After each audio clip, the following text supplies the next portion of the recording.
So, good morning students, myself Professor PB Ingre, and today we have to conduct the lecture number 10. Okay, and so lecture number 10, and our today's topic is, what is our today's topic? Our today's topic is point function,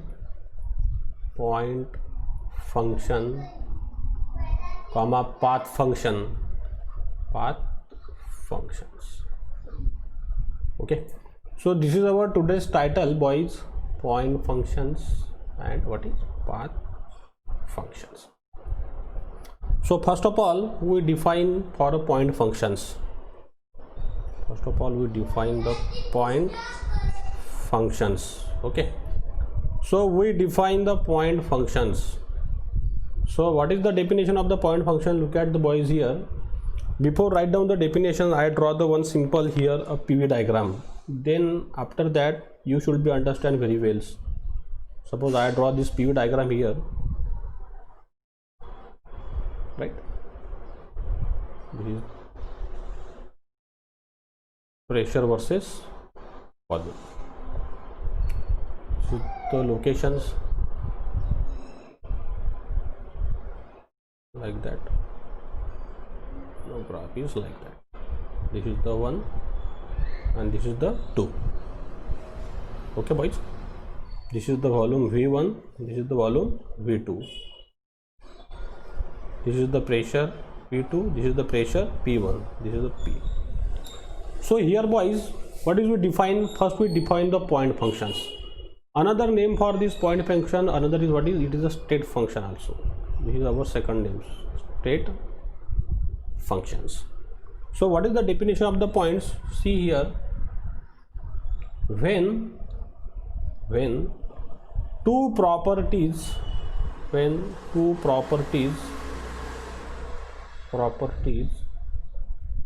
locate when two property is locate a point on the graph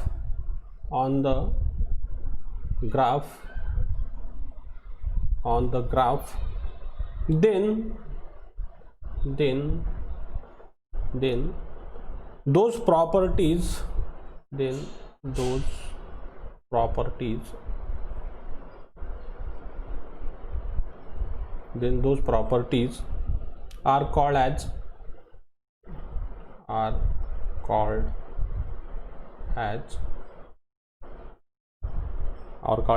a point functions.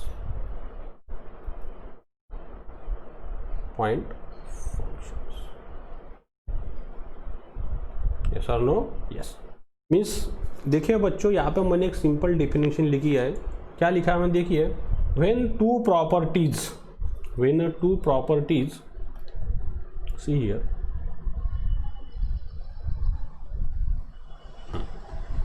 तो देखिए when two properties, ये देखिए properties locate a point on the graph, then those properties are called as a point functions. अब properties कौन सी होती है बच्चों हमारी, हमको पता है प्रॉपर्टीज हमारी है कौन सी, प्रॉपर्टीज हमारी है प्रेशर, फिर वॉल्यूम, टेम्परेचर्स. यस और नो? यस. ये सब हमारी क्या है, प्रॉपर्टीज है. और इन्हीं प्रॉपर्टीज को हम क्या कहते हैं बच्चों, पॉइंट फंक्शन कहते हैं. इसी को हम क्या कहते हैं, पॉइंट फंक्शंस, या फिर अनदर नाम क्या है इसका, स्टेट फंक्शंस. अब जैसा अब ये ग्राफ मैं आपको बता रहा हूँ, this graph, if you observe this graph, yes और no? Yes. So we have to locate this point, this one and this points. Yes और नो? यस. तो देखिए, when two properties located a point on a graph, then this property are called as the point functions. इसी को कहेंगे हम point functions. तो देखिए दोस्तों, अगर आप यहाँ पे अगर देखेंगे ये ग्राफ के ऊपर, तो मैंने एक पीवी डायग्राम बनाई जिसके ऊपर प्रेशर P है, वॉल्यूम V है. तो यहाँ पे अगर देखेंगे आप, तो सिस्टम के अंदर क्या हो रहा है, चेंज हो रहा है. A system is change. What is a system is change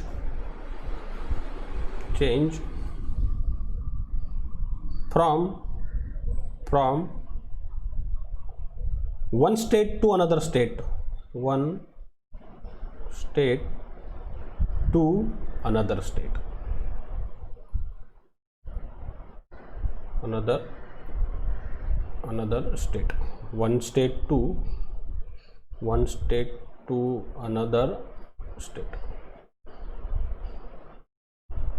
okay दोस्तों, मतलब यहाँ पे देखिए स्टेट क्या है, यहाँ पे तो it is a characteristic of a system, मतलब यहाँ पे प्रेशर P1 है और वॉल्यूम V1 है. अगर कोई भी कंसिडर करूँगा ये piston cylinder arrangement, this is our piston cylinder arrangement, we know that there is this piston and there is a gas molecules.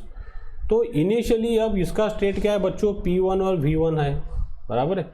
लेकिन जब यहाँ पे प्रोसेस कंप्लीट हो जाएंगी 1 से लेके तो 2 तक, तब हमारा स्टेट क्या रहेगा, 2 रहेगा. यहाँ पे हमारे पास में प्रेशर P2 है और वॉल्यूम क्या है, V2 है. मतलब a system change from one state to another state. Okay, and the properties of a system also change. अगर स्टेट चेंज हो गया बच्चों, यहाँ पे देखेंगे, यहाँ पे स्टेट चेंज हो गया. स्टेट अगर चेंज हो गया मतलब सपोज सॉलिड का कन्वर्जन हो गया लिक्विड में, या फिर लिक्विड का कन्वर्जन हो गया गैस में, मतलब स्टेट चेंज हो जा रहा है. There is a change of the state. यहाँ से P1 से लेके तो P2 तक क्या हो गया, स्टेट चेंज हो गया. तो स्टेट चेंज हो गया मतलब बच्चों इसकी प्रॉपर्टीज़ भी क्या हो गई, चेंज हो गई. इसका मतलब जो प्रेशर वॉल्यूम जो है वो भी क्या हो गया बच्चों, चेंज हो गया. यस और नो, यस. और यहाँ पे देखिए अभी the properties of the system is also change which depends only on a end state, not on the path followed between these two states. अब ये जो प्रॉपर्टीज यहाँ पे बच्चों चेंज होगी, P1 V1 काय में चेंज हो गया, P2 V2 में, तो ये कौन सा पाथ फॉलोड कर रही है उस पर डिपेंड है क्या, उस पर कुछ डिपेंड नहीं है. कौन से भी पाथ फॉलो करे वो, दिस पाथ या this path is followed, no problem. What is the most important here, only there is a change of the state from P1 V1 to P2 V2. yes or no, yes. इसी को कहते हैं हम point function या फिर उसी को कहते हैं हम पाथ फंक्शंस. तो देखिए दोस्तों यहाँ पे मैं एक दूसरा और पॉइंट लिखता हूँ नेक्स्ट स्लाइड पे. पहले यहाँ पे लिख लेते हम अगर सेकंड पॉइंट में. अब ये जो पॉइंट फंक्शन है हमारा, द पॉइंट फंक्शन जो है हमारे वो कौन से है अभी, प्रेशर वॉल्यूम और टेम्परेचर्स. यहाँ पे मैंने लिखा है प्रेशर वॉल्यूम और टेम्परेचर, ये हमारे क्या है, पॉइंट फंक्शंस, पॉइंट फंक्शन, बराबर है. उसके बाद में दोस्तों यहाँ पे देखिए दूसरा पॉइंट क्या आएगा कि ये जो पॉइंट फंक्शन है इनका क्या रहता है, हमेशा एग्जैक्ट डिफरेंशिएशन रहता है. there is a exact differentiations.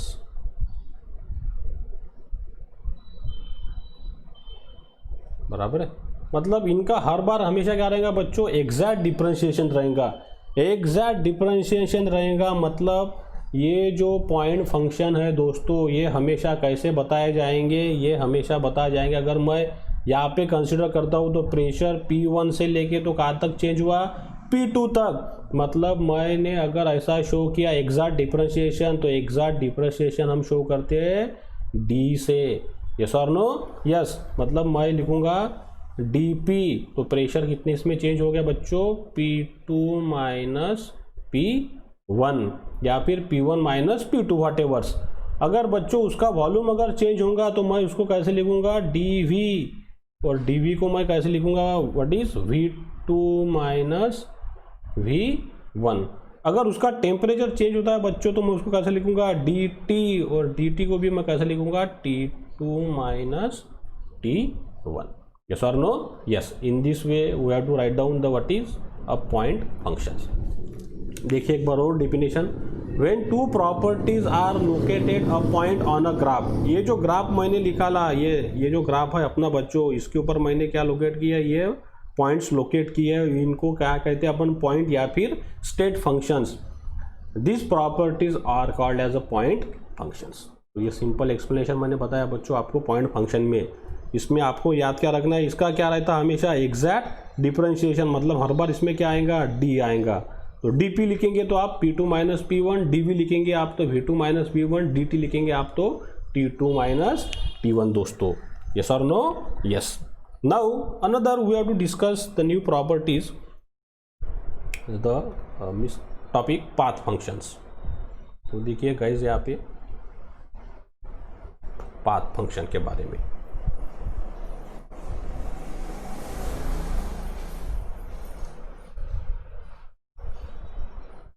Path function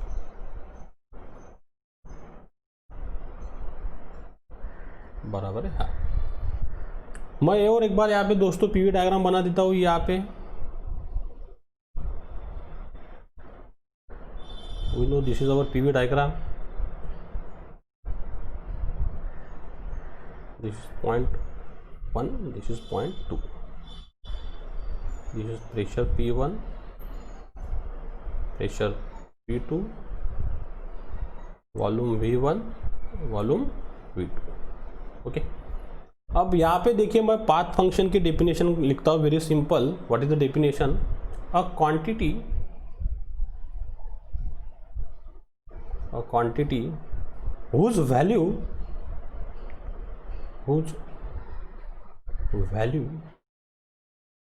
okay, the quantity whose value depends on the particular path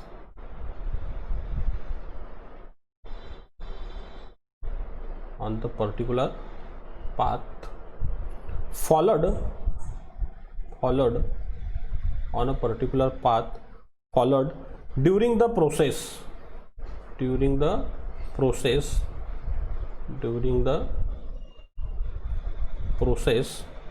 is called as path functions. Is called as path functions. अब देखिए दोस्तों मैंने यहाँ पे एक सिंपल डेफिनेशन बना ली पाथ फंक्शन की। क्या डेफिनेशन है? अ क्वांटिटी हुज वैल्यू, उसकी जो वैल्यू है, a quantity whose value depends on a particular path followed during the process. मतलब प्रोसेस में जब चल रही, a quantity whose value depends on a particular path followed by during the process is called as a path functions. अब यहाँ से देखिए बच्चों 1 से लेके तो 2 तक ये क्या है हमारी प्रोसेस, इसको तो हम हमारे पिछले लेक्चर में पढ़ चुके हैं। 1 से 2 क्या है हमारी प्रोसेस है। अब प्रोसेस की डेफिनेशन हमारे को पता थी, क्या प्रोसेस की डेफिनेशन थी? A thermodynamic system change from one state to another state is called as process. इसी को हम कहते थे बच्चों प्रोसेस। यस और नो? यस। अब ये अगर ग्राफ देखेंगे आप तो यहाँ पे थर्मोडायनेमिक सिस्टम चेंज हो गई, कहाँ से? 1 से लेके तो 2 तक। अगर हमारे पास में अगर लिक्विड है तो लिक्विड से वो क्या बन गई? गैस बन गई। या फिर सॉलिड है तो सॉलिड से बन गई लिक्विड। या फिर एक ही फेज में सिर्फ उसके क्या बदल गए? प्रेशर P1 चेंज हो गया P2 में, V1 चेंज हो गया V2 में, या फिर टेम्परेचर T1 चेंज हो गया T2 में। ये चीज़ें उसके बदल गई। अगर स्टेट अगर चेंज हो रहा है, स्टेट अगर चेंज हो रहा मतलब उसकी प्रॉपर्टीज क्या हो रही बच्चों? चेंज हो रही। अब देखिए, अब इसकी जो वैल्यू है बोलते काय पे डिपेंड है? A quantity whose value depends on a particular path followed during the process is called as the path functions. मतलब अब ये किस तरह का पाथ फॉलोड करेंगी उसी पे उसकी वैल्यू डिपेंड है। इस तरह जाएंगी या फिर इस तरह जाएंगी। अगर मैं यहाँ पे अगर एक सिंपल एग्जांपल देता हूँ, अगर अपने पास में ये स्ट्रेट रोड है बच्चों, बराबर है, आपको जाना है पॉइंट ए से लेके तो पॉइंट बी तक। यहाँ से आप चले जा रहे हैं, suppose this is our bicycles, okay, and this bicycle और body moves from this to this path. अब ए से बी तक आप जा रहे हैं। दूसरा हमारे पास में है, देखिए बच्चों, रास्ता जाने के लिए ये ए से बी है, लेकिन इसके ऊपर यहाँ पे अगर देखेंगे तो ऐसी पहाड़ है, बड़े बड़े हिली एरिया है, right. Then you have to reach here's from which point A to B. अब मुझे बताइए फिर आपको ए से बी तक जाने के लिए ज़्यादा वर्क करना पड़ेगा कि ये पाथ में आपको ज़्यादा टाइम लगेगा बच्चों? ओबियसली यहाँ पे आपको ज़्यादा काम करना पड़ेगा एज कंपेयर टू दिस, क्योंकि ये जो पाथ है ये पाथ एकदम क्या है बच्चों, सिंपल है. This path is very simple, but if you consider this path is very difficult. Yes और नो? यस.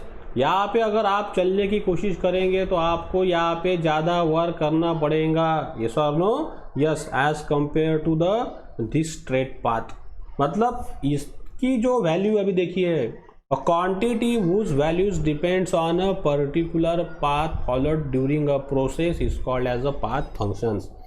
अगर यहाँ से अगर आप कोई ऑटोमोबाइल चलाते हैं, आपकी टू व्हीलर या फोर व्हीलर अगर चलाएंगे तो आपको यहाँ पे ज़्यादा एनर्जी खर्चा करना पड़ेगा, यहाँ पे आपकी हीट भी ज़्यादा जाएंगी और यहाँ पे आपको वर्क भी ज़्यादा लगेगा, क्योंकि ये क्या एक डिफ़िकल्ट पाथ है, ये क्या एक सिंपल पाथ है.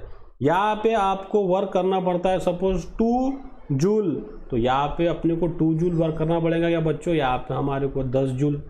अगर ए से बी जाने के लिए मुझे अगर पेट्रोल लग रहा है 1 लीटर, तो मुझे ये पाथ फॉलो करने के लिए 1 लीटर लगेगा कि बच्चों? नहीं, यहाँ पे मुझे 3 लीटर 4 लीटर 5 लीटर भी पेट्रोल लग सकता है. यस और नो? यस. तो हमारे फिर पाथ फंक्शन कौन से है? तो हमारे पाथ फंक्शन है बच्चों हीट एंड वर्क. ये आपको अच्छे से ध्यान में रखना है अभी. Which is our path functions? Heat and work is our path functions. क्योंकि आपको समझ में आ रहा नहीं, ये ए से बी तो वर्क ज़्यादा लगने वाला नहीं है सर, और ये अगर मैं पाथ फॉलो करूँगा यहाँ पे मुझे ज़्यादा लगेगा, बराबर है. लेकिन यहाँ से जब मैं गुजर जाऊँगा तो यहाँ पे मेरा प्रेशर कुछ अलग रहेगा, यहाँ पे कुछ मेरा प्रेशर अलग रहेगा. तो ये तो हमारे पॉइंट फंक्शन है. लेकिन जो पाथ मैं फॉलोड कर रहा हूँ, तो हमारे पाथ फॉलोड में उसकी वैल्यू डिपेंड है. तो वो कौन से टाइप के फंक्शन है हमारे पास? हीट और वर्क है. तो अब देखिए दोस्तों यहाँ पे, तो हीट और वर्क हमारे पाथ फंक्शन है. तो इनके अंदर मैं दूसरा पॉइंट लिखता हूँ यहाँ पे, इसके अंदर ही देखिए,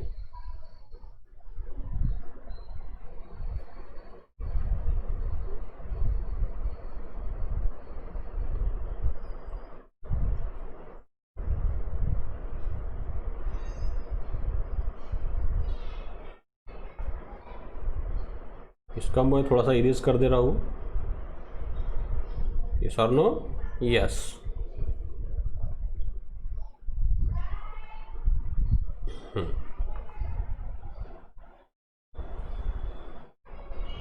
तो देखिए दोस्तों, यहाँ पे मैं इसका थर्ड पॉइंट लिखता हूँ. हाँ, तो अभी हमको पता चल गया हमारी हीट और वर्क क्या हमारे पाथ फंक्शन है. ये ग्राफ पे और ये डायग्राम जो मैंने बनाई यहाँ से ही आपको समझ में आ गया.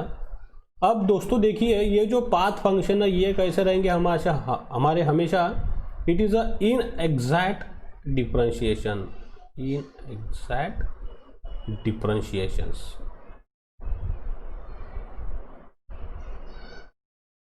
इनका जो डिफरेंशिएशन रहेगा बच्चों, ये कैसा रहेगा हमेशा? In exact. इनको हम कैसे लिखेंगे? जैसे हीट का सिंबल है हमारे पास में Q, तो इसको हम लिखेंगे इन एग्जैक्ट में हमेशा डेल्टा, डेल Q.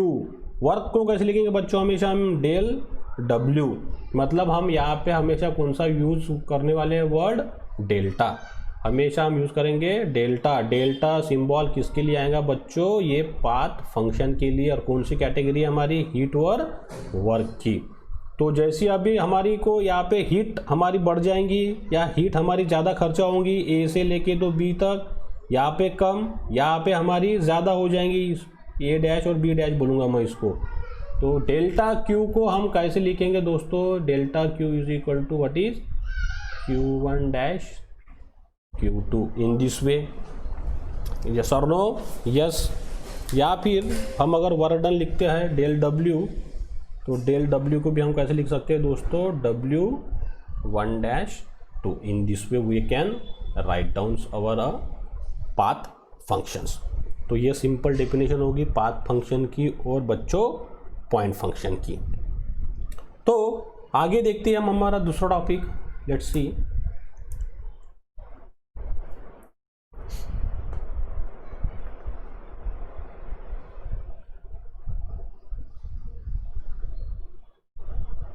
तो दोस्तों अभी हम लोग पाथ फंक्शन और पॉइंट फंक्शन को समझ चुके हैं। अब हमारा जो नेक्स्ट टॉपिक है, तो थोड़ा सा मैं और एक बार आपको ग्राफ के द्वारा समझा के देता हूँ।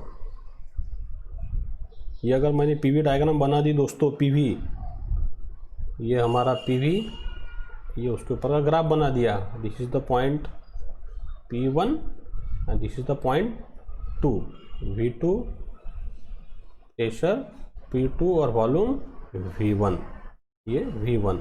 तो फिर यहाँ पे आपको समझ में आ गया, यहाँ पे पाथ कितने बच्चों, A और B। मैं यहाँ पे थोड़ा लिख देता हूँ path, which is the path 1A2, 1A2, एक ये पाथ हमारे पास में। दूसरा पाथ कौन सा है बच्चों, दूसरा पाथ है हमारे पास में यहाँ पे 1B और 2, ये हमारा सेकंड पाथ है। ओके, आप ऐसे भी जा सकते हैं या फिर ऐसे भी जा सकते हैं। और स्टेट कौन से बच्चों हमारे यहाँ पे, स्टेट है हमारे यहाँ पे P1 V1 या फिर P2 और V2, ये हमारे बच्चों बन गए यहाँ पे स्टेट।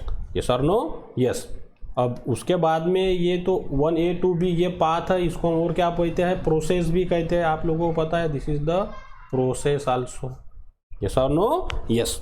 तो हम पॉइंट फंक्शन का मैं थोड़ा सा डिफरेंस लिख के देता हूँ यहाँ पे, पॉइंट फंक्शंस, दूसरा हमारा पाथ फंक्शंस। हाँ, तो फिर ये इसमें क्या है बच्चों, एग्जैक्ट डिफरेंशिएशंस, एग्जैक्ट डिफरेंशिएशंस। इसमें क्या है दोस्तों, in exact differentiations, in exact differentiations. थोड़ा आपको ये रिवीजन कर दे रहा हूँ मैं इसके अंदर ही। उसके बाद में इसके अंदर हम क्या सिंबल यूज़ करेंगे हमेशा, डीपी या फिर डीवी या फिर डीटी। इसके अंदर क्या सिंबल करेंगे हम यूज़ बच्चों, डेल्टा क्यू या फिर डेल डब्ल्यू। थर्ड मैं पॉइंट लिखता हूँ यहाँ पे, हमारे प्रेशर, वॉल्यूम, टेम्परेचर, ये सब क्या है, पॉइंट फंक्शंस। और यहाँ पे मैं लिखता हूँ हमारे पाथ फंक्शन कौन से बच्चों, हीट एंड वर्क, ये हमारे पाथ फंक्शन है। हम हमारे यूनिट नंबर 2 में ये हीट और वर्क को बहुत अच्छे से डिटेल पढ़ने वाले हैं। Okay, so this is the very IMP topic regarding the exam point of view, always ask in exam, explain the path function and point function. अब दूसरा हम देखते हैं बच्चों, टॉपिक देखिए, वेरी सिंपल।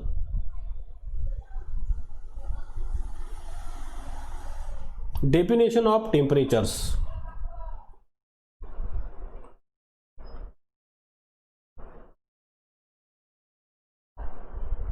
टेम्परेचर की डेफिनेशंस। अब देखिए मैं थोड़ा आपको पहले समझा के बताता हूँ। एक कंटेनर है हमारे पास, suppose this is the container we have. Okay, इसके अंदर मैंने वाटर को प्लेस कर दिया। Suppose this are the water place in a container. Sir no, yes.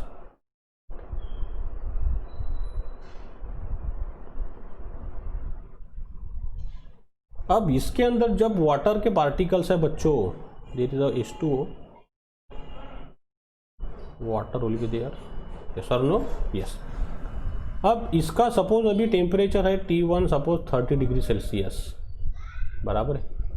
अगर मैं इसको हीट सप्लाई करता हूँ, एक्सटर्नल हीट मैंने इसको सप्लाई कर दी, Q अमाउंट वाट ever.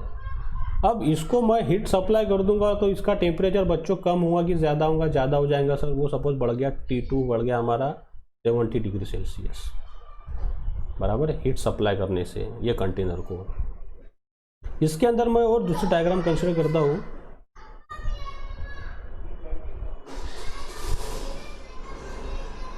Okay, same.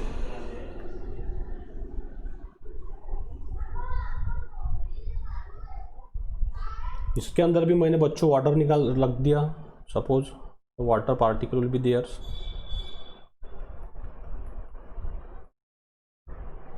H2O। Suppose इसका भी टेम्परेचर है बच्चों यहाँ पे T1 30 degree Celsius. Okay, 30 degree. अब यहाँ पे क्या कर रहा हूँ बच्चों, मैं इसके अंदर की हीट निकाल रहा हूँ। We have to remove the heat from system to surroundings. ये हमारी सिस्टम है, बराबर। इसमें कि मैंने हीट निकाल डाली बाहर, मतलब इसको मैंने रेफ्रिजरेटर में पुट कर दिया। अब ये वाटर की जब मैं हीट बाहर निकालूंगा बच्चों, तो इसका टेम्परेचर बढ़ेगा कि कम होगा? कम होगा सर। तो ये बन गया suppose T2, suppose -10 degree Celsius. अगर T2 अगर -10 मिल जाएगा तो फिर ये जो लिक्विड है ये काय में कन्वर्ट हो जाएगा बच्चों, यहाँ पे सॉलिड में कन्वर्ट हो जाएगा, हमारे को आइस मिल जाएगा, बराबर। अब इसी के ऊपर से मैं डिफाइन करूंगा किसको? टेम्परेचर को। तो फिर टेम्परेचर की क्या डेफिनेशन आएंगे दोस्तों? देखिए, very easy definitions we have the temperatures. How can you define temperature? Temperature can be defined as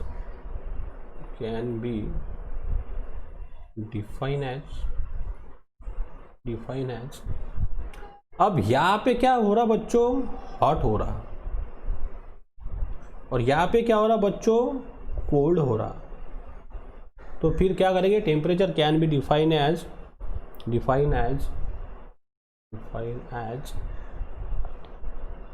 a degree of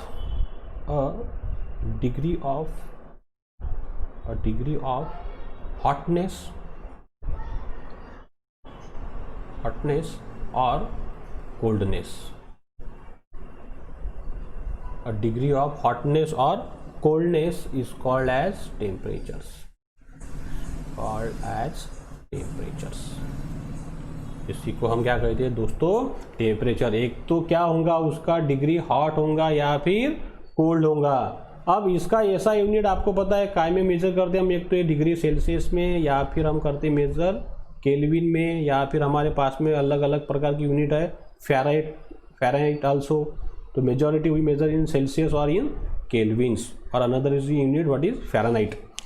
तो this is the simple explanation about the temperatures. अब ये टेम्परेचर से हम एक दूसरा लॉ पढ़ेंगे यहाँ पे बच्चों, जो बहुत ही IMP है। It is very IMP topic. तो you see here,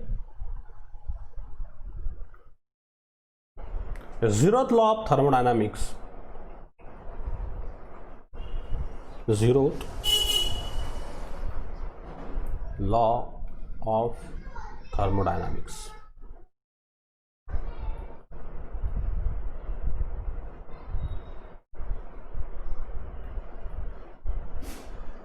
Right, zeroth law of thermodynamics. अब ये बहुत ही सिंपल लॉ है बच्चों, every day we have to familiar with this law. तो देखिए, अभी मैं एक डायग्राम बना देता हूँ यहाँ पे पहले आपको समझाने के लिए, फिर बाद में हम इसको पढ़ते हैं। Suppose I draw this diagram.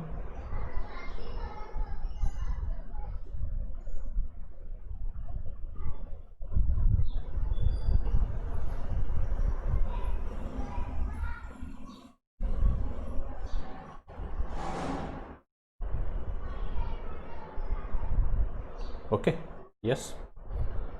अब इधर देखिए दोस्तों, इसमें मैंने क्या की, मैंने यहाँ पे एक सिस्टम प्लेस कर डाली। Here I consider the system, suppose I draw like that. Yes, okay.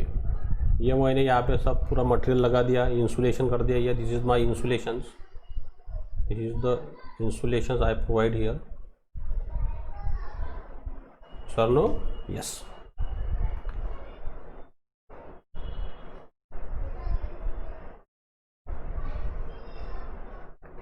तो दोस्तों,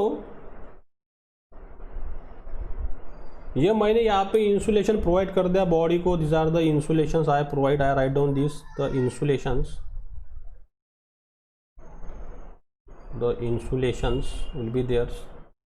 आफ्टर प्रोवाइडिंग द इंसुलेशन, अब यहाँ पे मैंने 3 सिस्टम लगा दी। Suppose system S1, system S2, और ये हमारी सिस्टम है यहाँ की एक S3। यह बीच में भी मैंने एक यहाँ पे वॉल लगा दी दोस्तों। दिस इज द वॉल, ये भी एक मेरी वॉल है। This is also the our wall, this one. Okay, इसी को मैंने नाम दे दिया अभी, सपोज दिस इज अवर एक one wall is adiabatic wall, adiabatic wall. Okay, ये भी हमारी नाम, इसको भी मैंने एक वॉल दे दिया, आप इसको एडियाबेटिक कहते हैं या फिर डाइथर्मल, डाइथर्मल वॉल, बराबर। यहाँ पे मैं डबल से डायग्राम बना देता हूँ आपके लिए।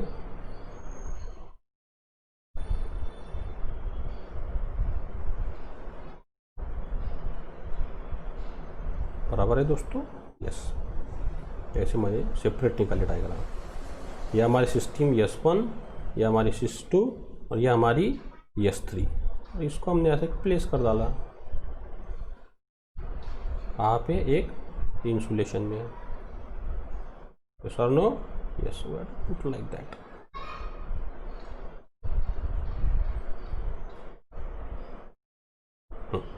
So here boys, what is the statement of the zeroth law of thermodynamics? We just explain from this concept. अब देखिए दोस्तों, ये S1 का सपोज टेम्परेचर है, S1 का टेम्परेचर है सपोज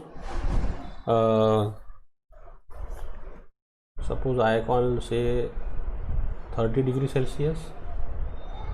S2 का है सपोज 25 डिग्री सेल्सियस, और S3 का टेम्परेचर है दोस्तों suppose 45 degree Celsius, 40 degree Celsius. ऐसा तीनों का टेम्परेचर मैंने यहाँ पे बना दिया।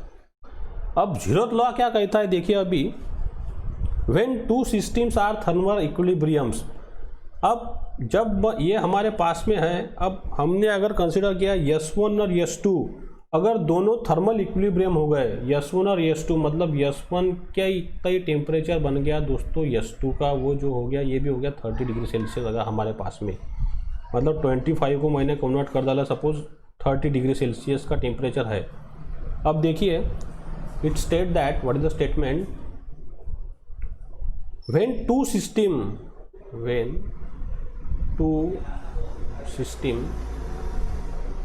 systems are in thermal equilibrium,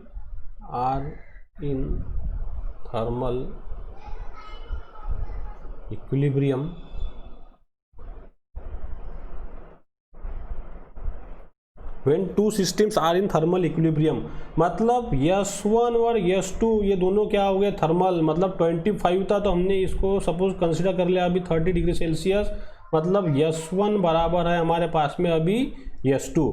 when two systems are in thermal equilibrium with a third system, then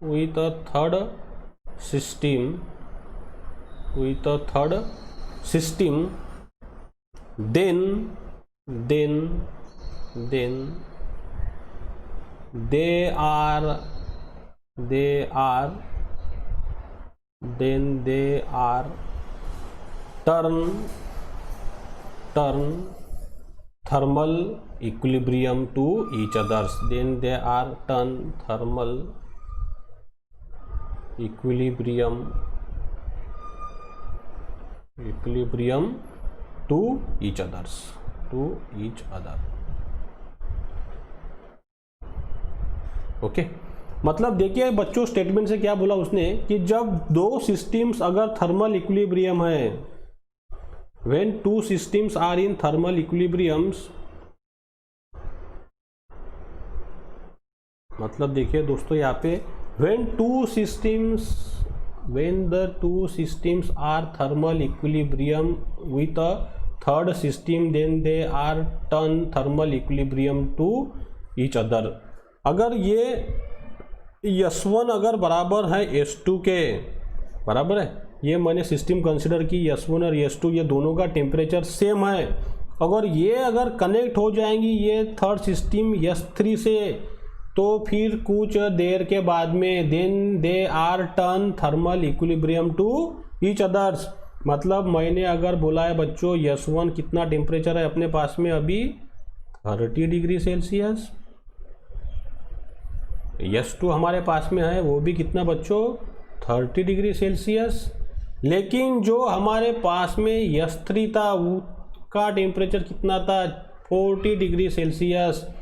तो थोड़ी देर के बाद में S1 S2 और ये S3 का, ये तीनों का भी टेम्परेचर क्या हो जाएगा, सेम हो जाएगा। S1 is equal to S2, S2 is equal to S3, मतलब तीनों की तीनों बॉडी क्या हो जाएंगी, सेम टेम्परेचर में। इसी को कहते हैं zeroth law of thermodynamics.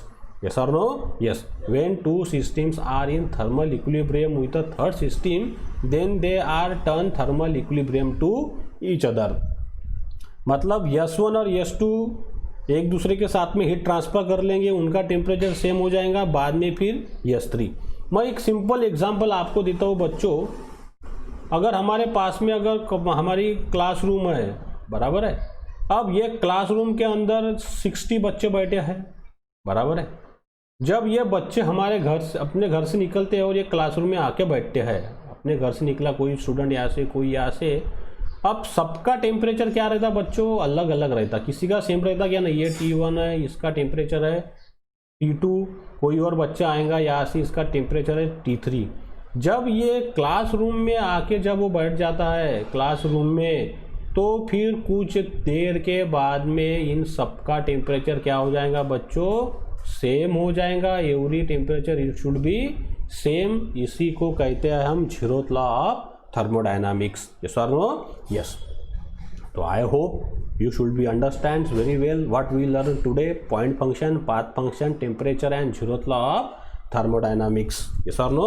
Yes. So I stop here students. If you like my videos, then share my videos with your friends. Okay, then finally I am saying to you, stay safe, stay at home. Thank you very much.